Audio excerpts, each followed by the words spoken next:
Kinumpirma ni Coach Timco na ang Barangay Ginebra ngayon ay open na para sa mga trades at pati na sa pagkuha ng mga players mula free agency at maski na dito sa MPBL. Sinabi ito ni Coach Timco pagkatapos manalo ng Barangay Ginebra kontra dito sa TNT Tropang Giga doon sa huli nilang laban. Sinabi ni Coach Tim na ang nagiging problema ng Barangay Ginebra ngayon ay itong kanilang small forward position. So iyan ang kukuha sila ng player. Sinabi ni Coach Tim na ang plano pala nila dati ay gamitin diyang small forward si Jeremiah Gray. Samantala sa power forward naman si Jamie Malonzo o kaya pwede rin small forward si Jamie. Plus, nandiyan pang backup nila sana si Aljon Mariano at si Jared Dillinger. Ang problema, lahat ng players nagka-injury sabay-sabay. So sa ngayon, yan ang humina nilang posisyon. Ito namang si Ralph Koo, sinabi ni Coach Tim Cone, more of a stretch 4 ang laro. Kaya hindi nila magamit doon sa number 3. Kaya sa ngayon, sinabi ni Coach Tim na titingin sila sa mga options nila. Sinabi ni Coach Tim na open sila sa trade. At sinabi rin niya na sa MPBL titingin sila kung may available na player. Kinumpirma rin niya na sila talaga ay humihingi ng waiver para dito kay David Morel na isa ng unrestricted free agent pagkatapos i-release ng Magnolia Chicken Templados. Itong si Morel ay pwedeng maglaro ng power forward, pwede ring small forward. Pero hindi lang siya ang kukunin ng Barangay Ginebra. Sinabi ni Coach Tim na sa ngayon, gusto nilang siguraduhin na magiging malakas yung kanilang lineup para makapag-compete dito sa Philippine Cup. Inamin niya na dinali talaga sila ng mga injuries pero kaya naman nilang gawa ng paraan yan at kinakailangan lamang talaga na makahanap sila ng mga players na mag-fit sa kanilang sistema. Yan ngayon ang problema ni Coach Tim Cone dahil siyempre gusto rin niya siguraduhin na kapag sila ay kumuha ng mga players ay yun talagang babagay doon sa sistema at ang magiging mahirap dito, medyo patapos na tayo sa eliminations. So, kailangan madaliin na yung mga trades o yung mga free agents. Update tayo dito sa naging injury kay Jericho Cruz. Kung inyong maalala, hindi siya naglaro doon sa huling game ng San Miguel Beer dahil meron tong contusion doon sa kanyang tuhod. Hindi naman to ininda ng San Miguel Beer dahil nanalo pa rin sila kontra dito sa Converge pagkatapos ang score ng 51 points noong third quarter. Ngayon may laban ulit ang San Miguel Beer kontra naman dito sa Northport Batang Pier. Kaya kailangan tignan natin kung magagawa nila ng paraan yan. Hindi pa masabi kung maglalaro si Jericho Cruz, malamang game time decision yan. Pero sa tingin ko hindi yan ipupwersa ni Coach George Gallant unless talagang kinakailangan. Total marami naman silang ibang players na available. Kaya sa tingin ko kung hindi pa kaya talaga ni Jericho Cruz at hindi pa siya 100%, hindi yan gagamitin nitong si Coach George Gallant. Siguro ipapahinga muna nila at doon na sa next game ng San Miguel Beer at saka na maglalaro itong si Jericho. Sa ngayon, ang San Miguel Beer naman, kung wala si Jericho Cruz, nakita naman natin na okay pa rin yung kanilang mga balasahan. Ang ginamit na shooting guard ni Coach George Gallant ay itong si Terence Romeo at nagpalitan doon sa point guard position si Chris Ross at si Simon Enciso. Plus nandiyan pa si Jeron Ting.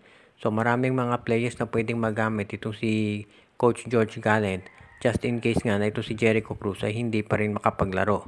Siyempre, yung laban nila sa Northport, very crucial yan. 6-0 San Miguel Beer, samantarang Northport, 3 sunod na ang talo.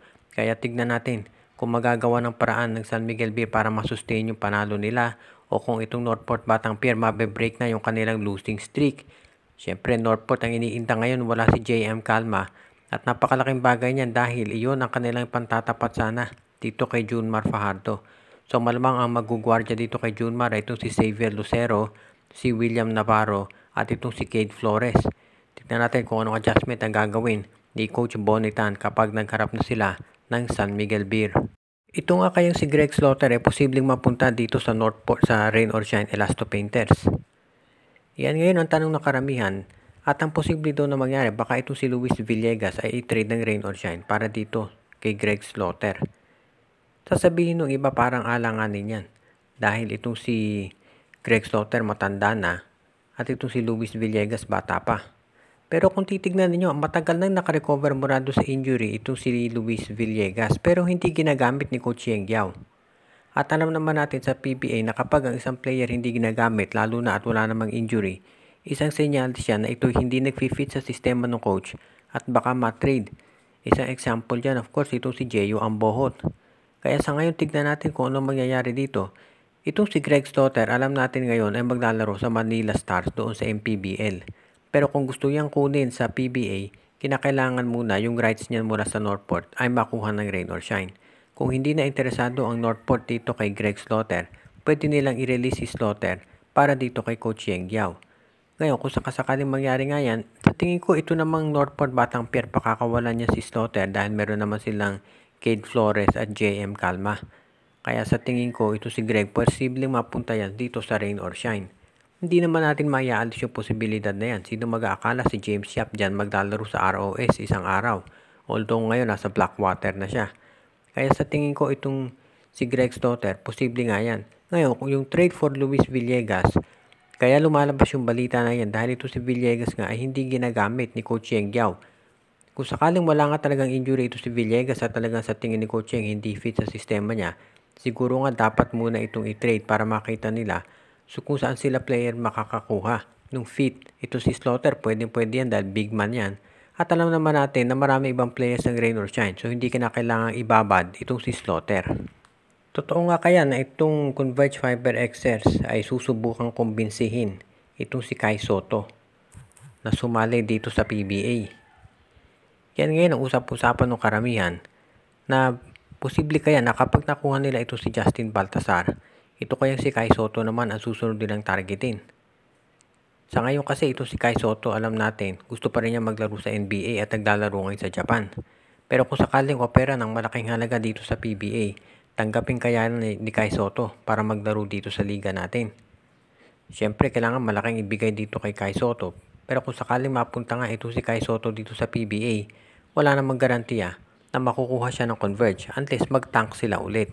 At sa tingin ko, mahirapan ang mag-tank ulit ng Converge, lalo na kung nasa kanila si Justin Baltasar at Justin Arana.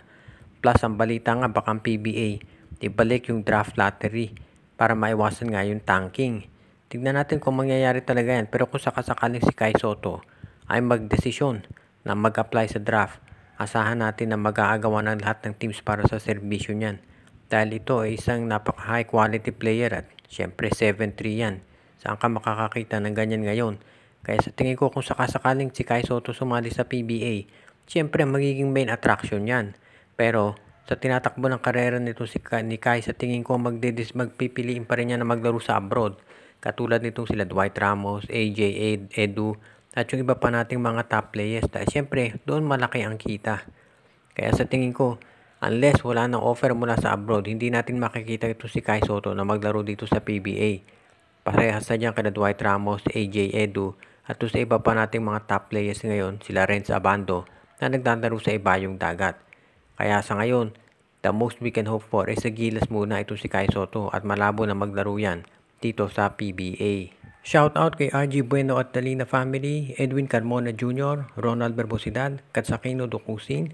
Pinabati din natin si Ireneo Salangsang, si Junjun, Angie, Patpat at B-Boy Matas, Anthony Alon, Judy, Edwina, Shaina, Carl, Jaira at Jonah Villarosa, si OG, Len, Gio at Gia Santillana at Tagle family, si Jason Mendoza, si JJ Sibum.